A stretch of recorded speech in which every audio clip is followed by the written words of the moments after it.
badin fenfe majira watina kana mana barka blani famajini wajmalon fulal ne yokome ay kalo nyamema lihlado anka fanyana ka foko badamalu adifo dende ma ka foko alama den balla adifo malon klen kalama lahnara denna yokome ay kalo anka fanyana lihlado ka foko momen ka alaku damna hanfo kalaku belaban antambrata mi mission do ko do mamme anne maso wala ero do kama so mon ko fe na ye lagina mebe radio rural o de brabala ka fra kurusane do o kuntiala ni ka wokunasi barmalo donc wodo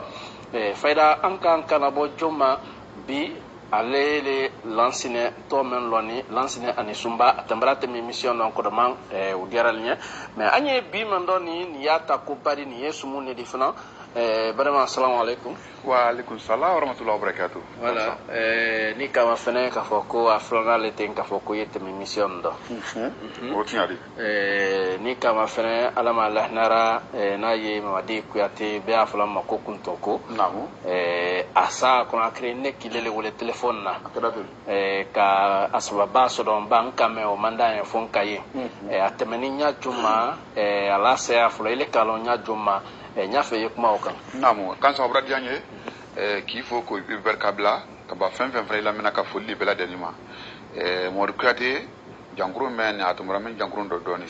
bi make jangro ni yakan anane le tre gila kayele ka tournage ke kelendi voyage bana mali lajina kono mali kono senegal kono abidjan kono nan tre voyage kala donc on le to kandra kamera ka prasigri mande be la be ko lansine jangro ni bituma blane kan mais jankuru mala barado sa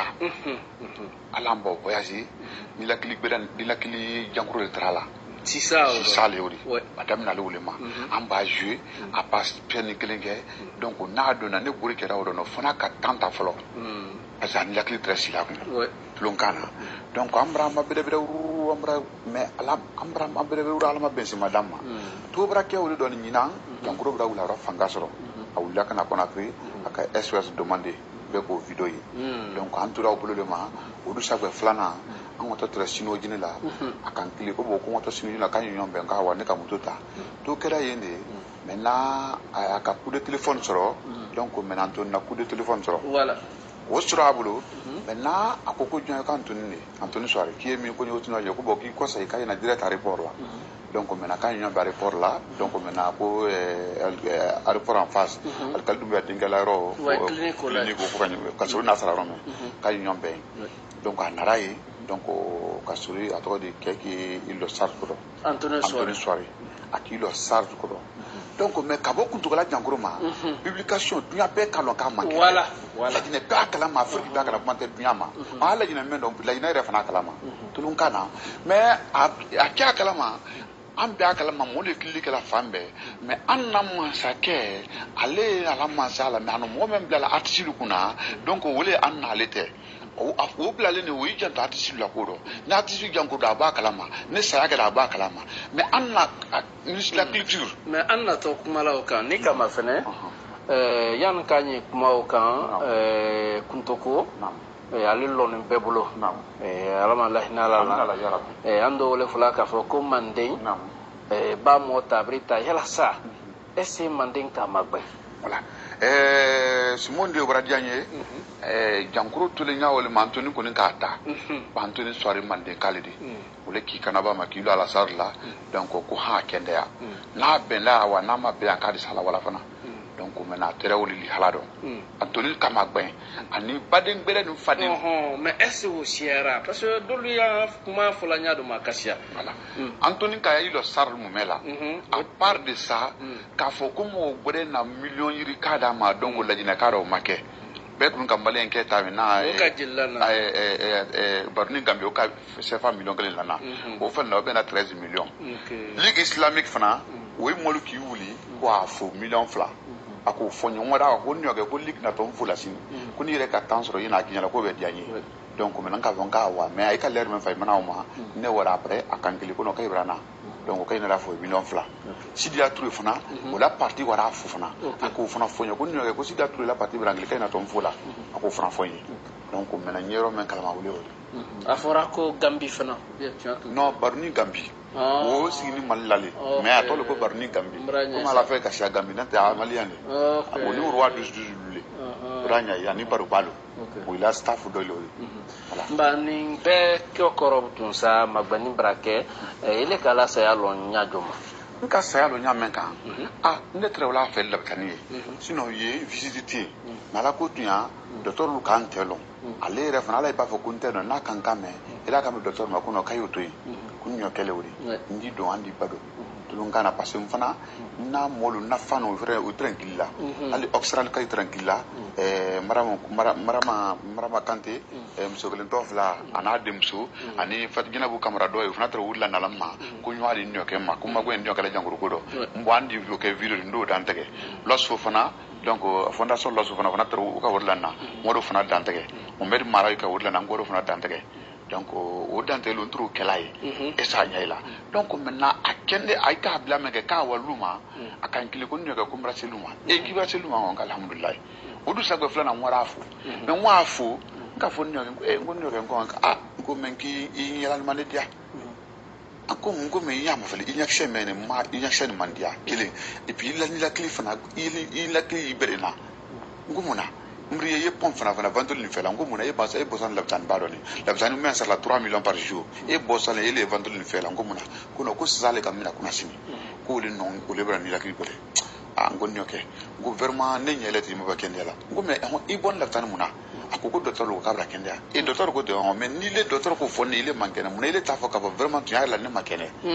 ranya ngo boy si Anthony bora kala ma ila boli kala ma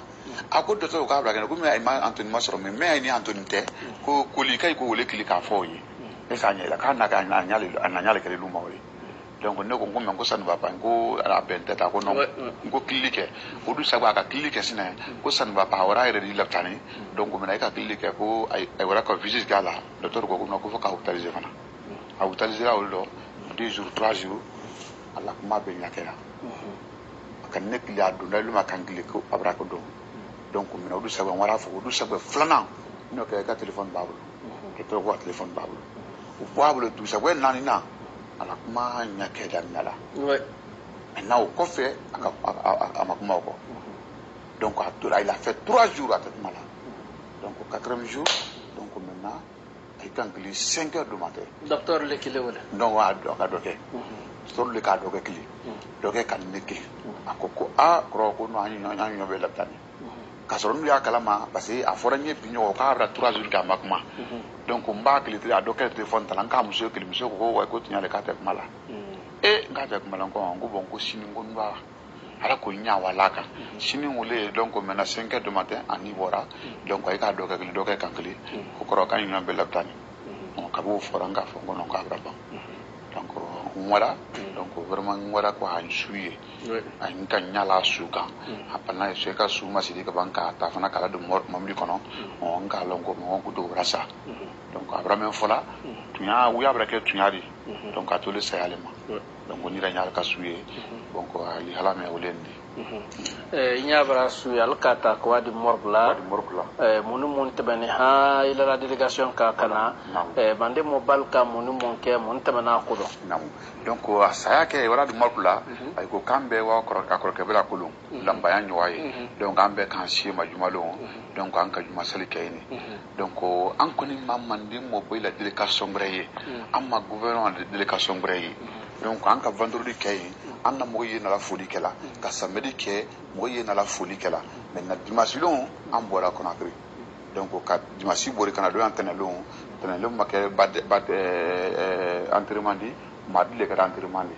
donc maintenant an ka amla la délégation na nyawlema parce que di nyolandi an di nyon men fana ya an ka calculer soro donc maintenant o lui da donc o di da manko calculer ta ana tisi ko mire la da ko na kana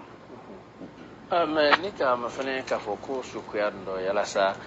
seabra ke asubra wa morla ese mo wan kinyuma dol nara ka magbeni ke ka ben ka furason ko kuma o mo ni ke nyima inara kanto Conakry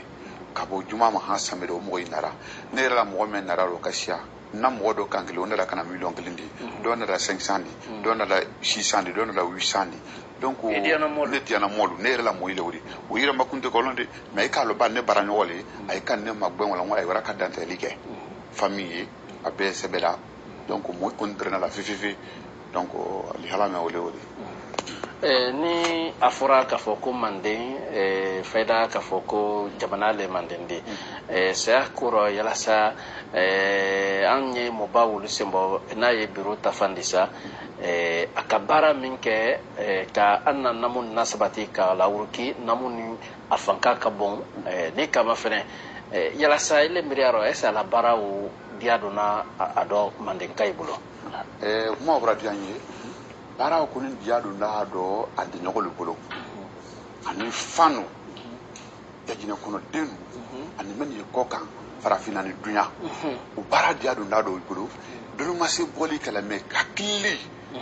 tɛrɛ jigira ne ka don sanji kisɛ duwawu hinala mina kasi o kɛra tulon kan na mais an yili tɛrɛ mandenka ma ɲamɛn kan an yili tɛrɛ nafa malamu la ɲamɛn kan an kɔni m'o sila ye an m'o fɛn ye an m'o sila ye kɔrɔ a ma yira an na fana donc hakili mɛ wele ni kama fɛnɛ est ce que ka su bɔ Conakry butun sa kana di mɔgɔ le ko tan charge ba ou bien o ko kɛra tɛmɛna ɲajo ma voilà ka su ta Conakry kana Anthony Soare a ka ambulance ta en charge ka su ta ambulance kɔnɔ ka ambulance n'a déposé k'i kɔsɛ Anthony ko ta en charge ano artiste comédien no c'est tant ɲɛmamili t'an bolo maintenant an ka ko bɛɛ lajɛlen kɛ an na ministre de la culture k'a wele a welela ka sukoya fɛ a ma se kamalen jankorotɔ de mais a sukoya a sa kɔrɔ a folila k'a f'a ye minnu k'a wele a ko ma k'o ye fɛnkɛ wele k'o ye besida wele ko besida mamili kelen de maintenant même trop délégation kan u trop kurutu kan maintenant a fɔra ɲɛ ko besida bɛra Renault kelen de Renault 21 9 places o kuma su ne kan ne ko ko besida 9 places ko non ko mais fɛn tɛ o de n'a dana mangala b'a to yen 9 places jama ba jahadi mais 9 places o modi muni mais n'an tora o kan a pare n k'a mɛn fana ko ma bɛn k'a bɛra Eli Kamano wele ko Eli Kamano bɛra million tan di artiste comédien ma ko a ye wayi jɔn kɛ su malo kurusa o million tan wele taara ka kariɲasi kelen ta tu y'ale tɛrɛ ba ou y'ale tɛrɛ wallahi tu y'ale tɛrɛ o de million tan wele Eli Kamano le ko Eli Kamano le ka million tan di an ka kariɲasi ta wele dɔ 8 millions aller retour million segi bɛnkɛra wele ma ka bɔ di masulu kana do tɛnɛ ka taa ka arabalo k'i kɔsɛ donc mina bɛnkɛra wele ma an ka million segi de kɛ o ye o tɔ million fila o fana donc an ka malo ni nalu san art comédien minnu bɔle sigiri minnu bɔtɔ Conakry minnu bɔtɔ Kankan Manjana Farana Kisidugu Jegedu kana donc an k'a fɔ k'an ye malo ni na san an na domini kana den famille na ko la an yɛrɛ an na sar la ala k'a kɛ a don baraka don da o rɔ an bɔra malobɔrɔ fila la ni na sirinka in fana da malobɔrɔ fila la ni na kan ka na da malobɔrɔ kelen donc an ka balo kɛ o la balo yɛrɛ ma ba an ka malobɔrɔ ta da ma bi ni ka i la kuma min na i yɛrɛ ma o kɔrɔ le k'a fɔ ko kuntoko suko comédien gbansa ne k'a kɛ ba y'a fɔla ɲa ma no kɔrɔ le k'a tora comédien ne bolo a tora comédien le bolo de an ka nin telu a n'a la famille ba an ka nin telu dolu bɔli Mali la hakana kilaba an duɲɔ kɛ kilaba comédien ne o fana Mali la donc mina kilaba k'i déplacer kana saya foro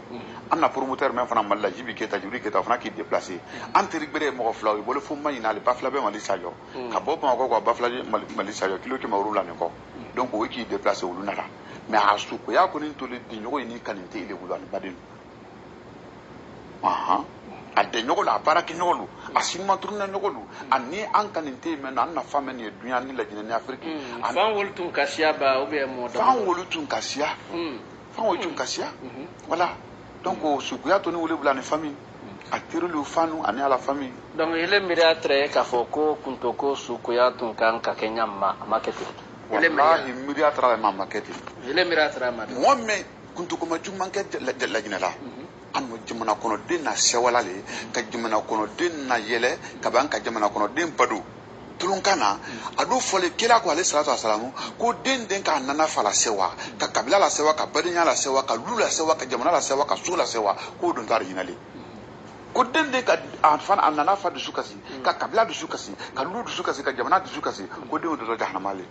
ala no kun to kala jamana yɛlɛ den de ka kɛ jamana baro den de an no fɛn fɛn kɛla donc mena ma juguman kɛ munna mo mɛ adamadenya dɔ bɛnna ka jamana dɔ bɛn o sa ma na président de la république ne ma jigi wula mais ano mo mɛ bila an na ko ɲɛ ma an na ko ɲɛ kan na ministre la an na famale ni ko ba tigɛ n'a ta kalama mɛ n'a informé da fana a ma se a da dɔ o bralen dɔ ni te ko kala ma ta kala ma me ka fiye fana i ma ye il a délégation ma i no ma fana ye iro o ko no orale ma ana ministre de la culture o ne ma ko la parce na masake o lidi donc ne o kera mo ko sebedi na fora we le tanga ki lo isin ta la c'est président ma ne te la président na de wala président a président quand même alhamdulillah kunto ko ko ke ngoro mamudu a président ko la watunisi dandal dia ouais président nyana maba président nyole alle kala wa wodi men bolo do be lu sabalo donc adu nda lo mi wotele tan tab sabala do ke sara donc amba ali fo ka brakala donc manna mori dumbia ambe o fo ka banka brakala ankala agila anko alere na bora ire do ko comité men mankene artiste men mankene ire fi ko itan sar nga ko momo do dawo manna mis la culture akone ne mala kala wuli kumema an yo ke jangoro ta machine adu ka me ba dunya bele ka jangoro ko me mbay ni ma ses na me na bra sa no fana fo kan ka ya dado donc a maya dado me ngol mala ko lawli ko mema donc me ale ala ko ni ka ko ka kanje ale nara ale mana asuku ya bra ke ko ma duma nyame kan donc amba la fo kala bra kala rodo ni ko asuku ya bra ke ko ma duma nyame te kuma flale fola rodo o kuma flawa ba nay tren nara akadi me nay mana fana ayina balia fana amma wosi ala ka foko ne ayina balia ka nuna kada tulun kana ne ma sai tren la kai me ayina balia fana ma trushi dana donc an ka mo ba sanu man ba san fana yi John par exemple village na la mine préfet de Kroussa o wara sigrim préfet ka délégation bla o wara donc beta mo balé donc mo ba sanu wara ala diana mo wara ani kunto ko kan teel na bara nyolo okay ni ka mafananda nko si flo yani ka anye kursa suna ya aforanya na ko andio kere Benjamin monera ko do dol ko tre ko suwa drido ko ka sula siya morgla ya monu monta mana o ko da kundo morgu asula siya ambole ko akle direct ko jalama na faji bon amblasi dunda nu ya donc momli sabatre ko amblasi trawli makonona pour que ambe do kle ni village la mais momli lo entre garbatir lale jama brabo anu fana brana jama brabo ya kusaya kusa kai no wole la ay wara ko ansoro kulu lansina ay akenya ten ay tisin la ka bokona kri katam direct ko kusa ko jala na faji ko ay brali yani donc ke be kana ido sala la fana tisebena donc ay momli ta anta anwa do bi kono an kan kwa lule kono me amma ka kan lo sala mamli tanya le ko na rumba ko ndebra ko angari ka ban to kera yene sine kan te se wala ko fo préfet ba kala ma ani maire ani ko kan commandant donc ala ka ke o fana ko ka me ko no ki déplacer fififi kana folie ke ay na folie ke ay ko ba nyi men kala sudo lo nyere ko sinine ba mo su to wala yene kera dimasilo o kera dimasilo tenelone o kera tenelone donc anyi men kala sudon tratale on me sute se wala nyama kwa la si antalata morku yambra ya donc anyi su la morku la donc mena soma donc mena 8h 9h andi suta kay magwe donc ala do kaka fora ma kala tini libana ke do krusa yanko ko fo ko braka bla madame ndiake voilà mais jiga ko kuna madame ale moteur arebrana ko ya voilà fenja moteur tretignali morku adnan cho moteur tretignali aki bulu bla ko plus de 700 et quelques mille ka o sara ka moteur do ben ka ba wara fana ko 500 000 francs di donc me la ko to ya sukoro donc an kan ka o fo ka brakala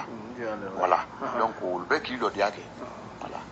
ni ka ma fana butun sa yala sa badem fe majiro kana na barkabla ni famajini wo malon fulal nyal to malon ni mandeng kibaro la yikoma ikalo jime bola mano banen ka wole sumani ko ma annani kursa ma ba kenya ma kuntoko sukuya temenya ma foka ninko fo alnye aye famiyali sura kula de na ba ambe wole kon makono la wati bela denna ni kama fene sultani butun sana ye tenelong ki kunlo ala sula yala sa se jama bora din kodo lansine kansa amdala fo kala brakala wallahi ne kare malo ngakri tinta jama mangawle ni ala anne nango adinyo baralalu ani fami ngo wile ka ton ko kala me jama bora kan isla sanna da lo madama de be ma place soro ni ala do sira nan la kenema guru kono kabili nganja ka wallahi bila talai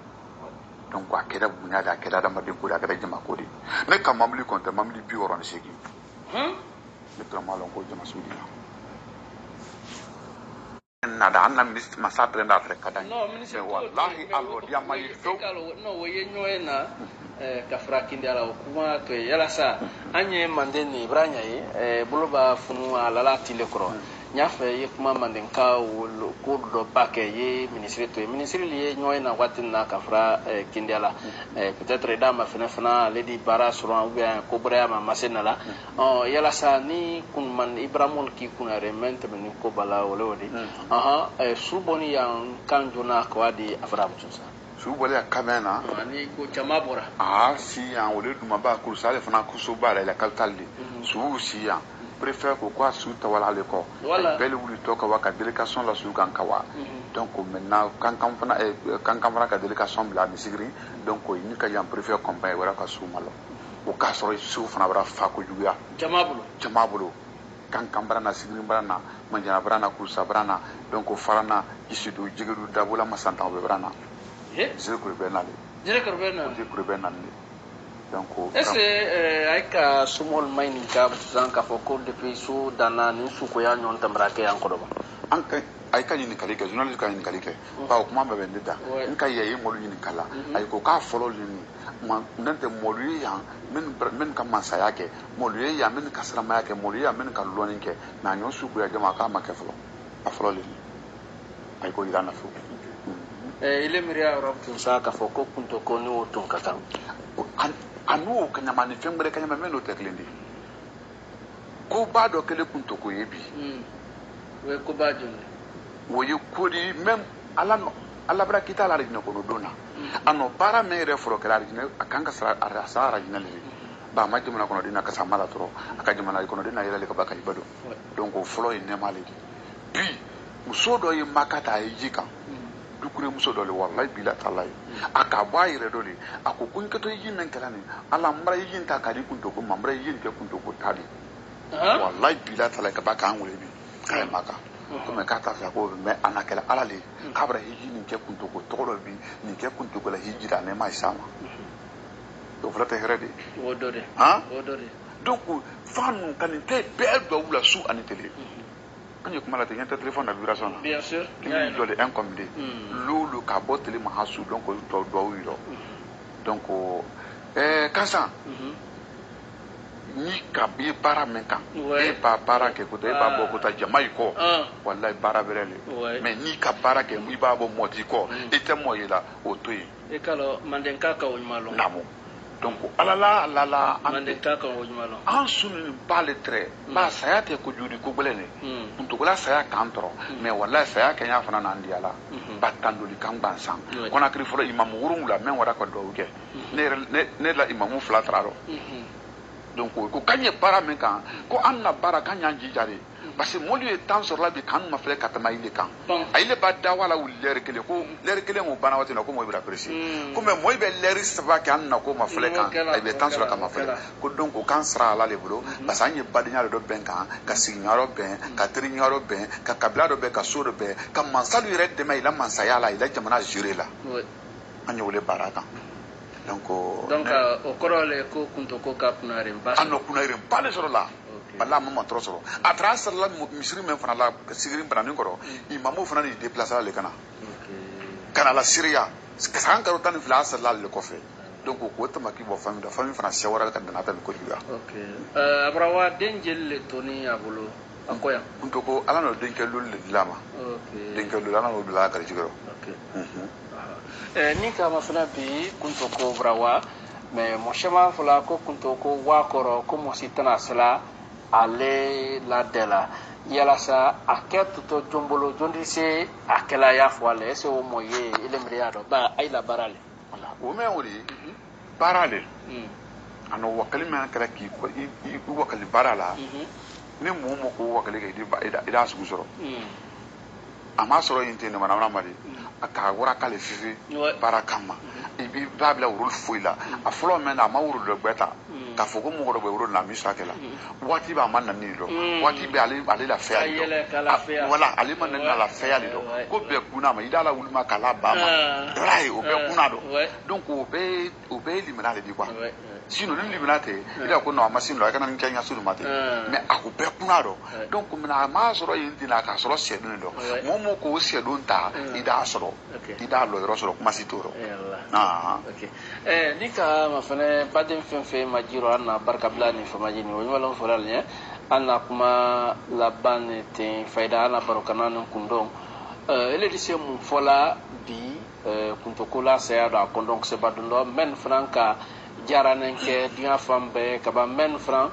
ka duwawu kɛ fan bɛɛ de se mun fɔla dɔ a kɔndɔn seba dun dɔ kansan ka foli di laginɛ ma ka di farafinna ma ka di duɲa ma bɛɛ ko barika duɲa kun tan naani bɛɛ de kuntugola saya ko natigilen bɛɛ la a gbalen bɛɛ la dɛn na ka mɔgɔlu fo ka mɔgɔlu wariɲuman minnu ka bɔli kɛ k'alu fo dantɛ foli mɛn na an k'o fɔ sɛn ko baroni gambi o ka bɔli kɛ donc o kɛ dɔ fana ye ko segu mande mansa o fɔlɔ ka bɔli ka ban 2021 octobre le 21 octobre an ni kuntogora bamakɔ an wara concert kama wallahi bila tala kuntogo jankurda ne de taara bambula kala don mambili kɔnɔ k'a taa kɔle dɔrɔtɔ la segu mande mansa mɛn o de ye o k'a yi lɔ million sefa million kelen kɔ k'a bɔ kuntogola jankurda n yɛrɛ ɲɛ la donc ko fo ka barakala an tora wala tolon parent kɛ dira mɔgɔ min fana ma wele ye fosku ye jɛnɛba couple mondial cɛ n'a muso fosku ye jɛnɛba fosku ye cɛ la muso jɛnɛba o parent di da wele fana ma o fana ko k'a bila kuntugola jankuru la donc ko mɛn haka faga o fana ka sefa million kelen ta k'a di donc an kan ka wulu fo ka baroni gambilaw kan ka lɔsulaw kan ka australialaw kan ka an mamuso law kan n'a bamba kamara ta ameriki ko law kan donc tulon kana ka ban ka a bɛɛ ban jɔn wele Anthony Soare de a ko barika bonya la a ka k'a yɛrɛ le a ko barika la manden ka yala donc hakili mɛ wele ni fɛn fɛn ka duwawu kɛ ka foli di bɛɛ lajɛlen ma donc bɛɛ duwawu la su ani tele bɛɛ kirin na la ok ko barika nam et la numéro nam na numéro 622 21 09 90 ok